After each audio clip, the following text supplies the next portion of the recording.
True practitioner of healing art कैसे बना जाए, इसके बारे में डॉक्टर हानेमन सर हमें एफोरिज्म 3 में बताते हैं, जिसके बारे में हमने प्रीवियस वीडियोस में बात की थी। तो ये है knowledge of disease, that is what is to be cured in disease. Knowledge of medicine, what is curable in medicine. Application of knowledge of medicine to the knowledge of disease according to certain fixed principles. तो principles पे, laws पे हमें ये knowledge of medicine है उसको knowledge of disease पे apply करना है। तो उससे क्या होगा कि रिकवरी होगी ही होगी, क्योर पॉसिबल होगा ना। जो भी हम मेडिसिन दे रहे हैं उसकी सूटेबिलिटी प्रॉपर होनी चाहिए, वो मोस्ट सिमिलर होनी चाहिए, और उसका एप्रोप्रिएट एक्शन क्या होगा उसका भी हमें नॉलेज होना चाहिए, यानी कि knowledge of remedy, choice of remedy, इसके बारे में भी डॉक्टर हानेमन बात करते हैं। Then how to prepare this medicine and the mode of action of the medicine, यानी कि डोजेस के बारे में भी डॉक्टर हानेमन हमें बात करते हैं। इसके बाद जो भी मेडिसिन हम प्रिस्क्राइब कर रहे हैं उसको कब हमें रिपीट करना है, वो रिपीटेशन के बारे में भी हमें बताते हैं कि उसका भी हमें प्रॉपर नॉलेज होना चाहिए। और लास्ट में रिकवरी में कौन कौन से ऑब्स्टेकल्स आ सकते हैं, कौन कौन सी चीजें हैं जो क्योर में बाधाएं उत्पन्न कर सकती है, उसका भी एक फिजिशियन को नॉलेज होना चाहिए। अगर ये सारे नॉलेज है तो ही एक physician judiciously and rationally treatment दे सकता है, और तभी वो true practitioner of healing art कहा जाएगा। तो नॉलेज ऑफ डिजीज और नॉलेज ऑफ मेडिसिन की हमने बात की थी। Now application of knowledge of medicine to the knowledge of disease, तो इसमें पूरा ऑर्गेनन आ जाता है। तो नॉलेज ऑफ मेडिसिन और नॉलेज ऑफ डिजीज तो हमने पा लिया, लेकिन अब ये नॉलेजेस है उसको हम अप्लाई कैसे करें क्लिनिकल प्रैक्टिस में, ये हम वन बाय वन देखेंगे। तो सबसे पहले सूटेबिलिटी ऑफ मेडिसिन, तो जो भी हम मेडिसिन सिलेक्ट करते हैं वो फिक्स्ड प्रिंसिपल पे बेस्ड होनी चाहिए। होम्योपैथी में हम जानते हैं कि नेचर्स लॉ ऑफ क्योर हम फॉलो करते हैं, सिमिलिया सिमिलिबस क्यूरेंटर, लाइक्स क्योर लाइक्स और let likes be cured by likes, और उसी के हिसाब से हम मेडिसिन प्रिस्क्राइब करते हैं।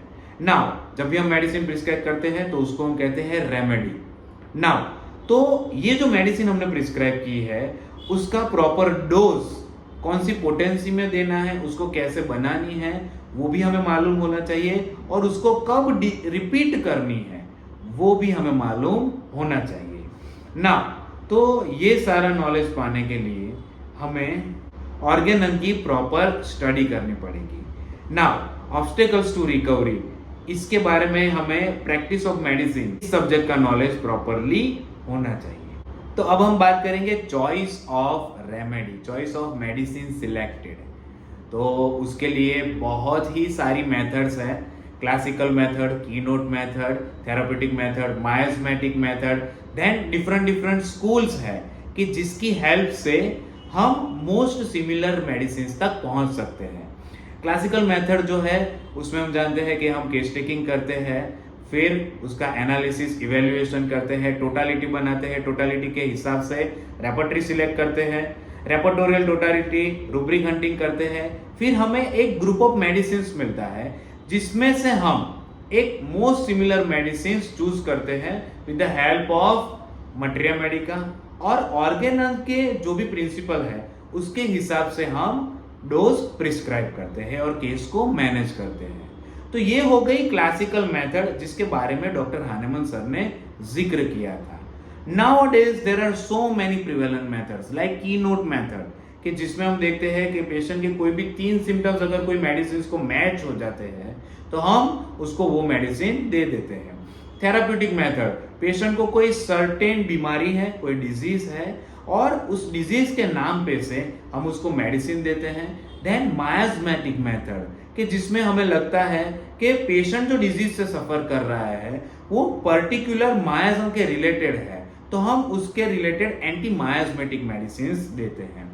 नाउ जब तक most similar medicine according to science and symptoms of the patient और according to totality of symptoms हम नहीं देते हैं, तब तक ये सारी मेथड्स बेकार है। Classical method is very useful method, क्योंकि उसमें हम साइंटिफिकली सब स्टेप्स फॉलो करते हैं।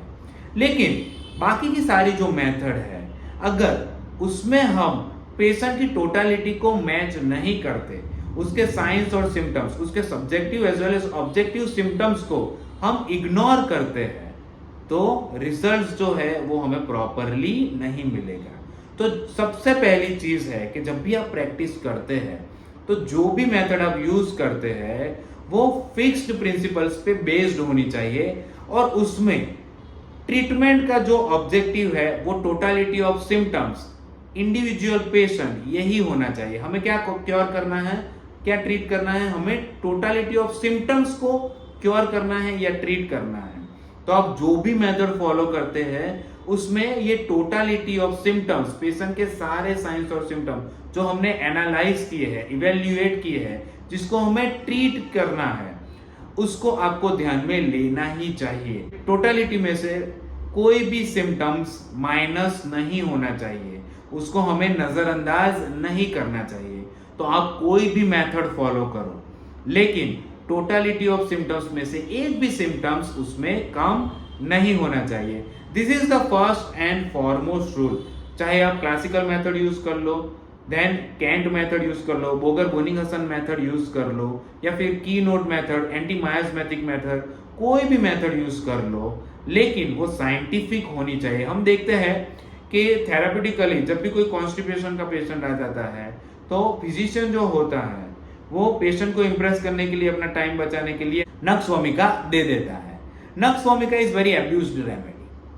तो जब भी कोई पेशेंट कहता है कि मैंने बहुत सारी एलोपैथिक मेडिसिन ली है इस कंडीशन को ट्रीट करने के लिए, तो हम ब्लाइंडली नक्स वोमिका प्रिस्क्राइब कर देते हैं। ऐसा नहीं करना चाहिए। It is not the true practice.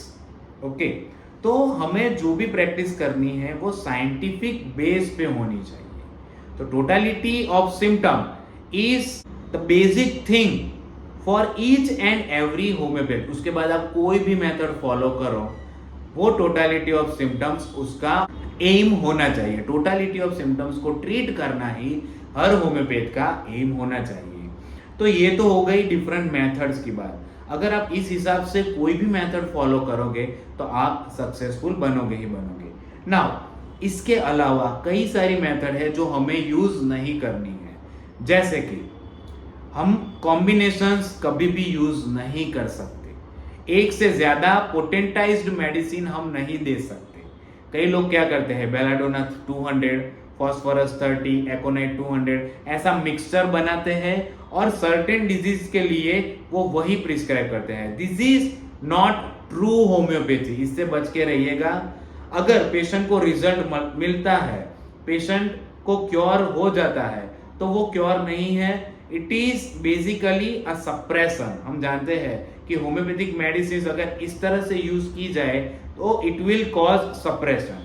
बहुत सारे डॉक्टर्स जो है वो मदर टिंक्चर्स यूज करते हैं, मिक्सचर में यूज करते हैं, तो वो भी नहीं करना चाहिए, क्योंकि उसकी वजह से भी सप्रेशन हो सकता है।